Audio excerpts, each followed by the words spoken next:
जरूरी नहीं है कि आप पूरे दिन सुनो, केवल एक मुहूर्त भी यदि आप कथा ध्यान से सुन लेते हो ना तो कथा सुनने का फल मिलता है। और एक मुहूर्त नहीं तो उसका आधा मुहूर्त, आधा नहीं तो केवल एक क्षण भी आपने ध्यान से कथा को सुन लिया तो आपका जीवन सफल हो गया।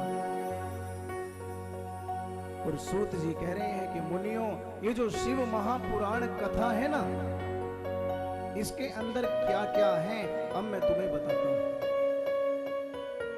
चतुर्विंशति सहस्रो ग्रंथोऽयं सप्त संहितः भक्ति त्रिकसु संपूर्णः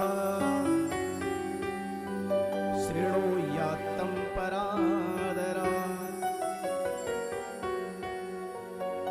चतुर्विंशति सहस्रो ग्रंथोऽयं सप्त संहिता। ये जो शिव महापुराण कथा है ना, ये जो ग्रंथ हमारे सामने रखा हुआ है, शिव महापुराण के अंदर 24,000 श्लोक हैं। कितने श्लोक हैं? 24,000। और 7 संहिताएं हैं इसमें, 7 संहिताएं हैं और 24,000 श्लोक हैं। इस कथा को कैसे सुनना चाहिए? कथा सुनने से पहले हमें पता होना चाहिए कि हम कथा को सुने कैसे। भक्ति त्रिक सुसंपूर्ण, भक्ति, ज्ञान और वैराग्य। जब तक ये तीनों चीजें हमारे अंदर नहीं आएगी तो कथा हमें समझ में नहीं आएगी।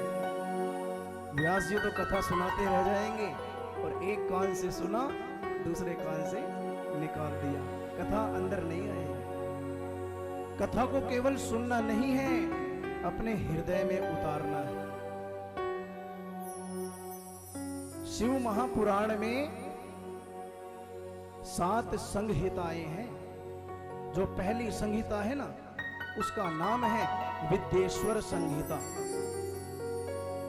जो दूसरी संहिता है इसका नाम है रुद्र संहिता। रुद्र संहिता को 5 खंडों में बांट दिया गया। रुद्र संहिता का जो पहला खंड है वो सृष्टि खंड है, दूसरा है सती खंड, तीसरा पार्वती खंड, चौथा कुमार खंड और 5वां युद्ध खंड।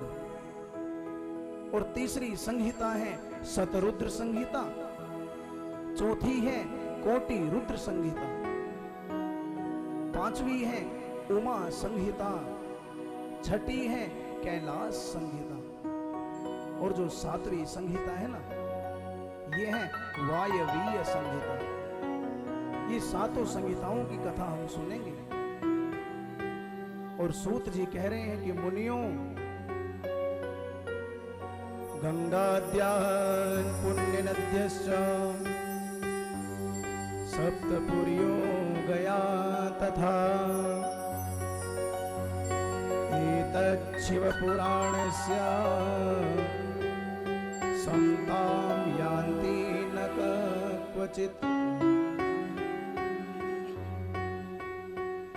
गंगा जी हम नहाने जाते हैं, गंगा जी नहाने जाते हैं ना, गंगा, यमुना, नर्मदा, ताप्ती, चंद्रभागा, कावेरी, पयोष्णी, कृष्णा, वेण्या, भीमरथी, तुंगभद्रा, ताम्रपर्णी, विशालाक्षी, चरवणवती, वेत्रवती, कोशिकी, गंडकी, विश्वामित्री और सरयू, करतोया, जितनी भी हमारे भारतवर्ष में नदियां हैं ना, और जितने भी तीर्थ हैं, चारों धाम हैं, इनमें यात्रा करने का जो फल मिलता है ना, गंगा आदि नदियों में नहाने का जो फल मिलता है ना, वही फल शिव महापुराण कथा सुनने वाले को मिलता है।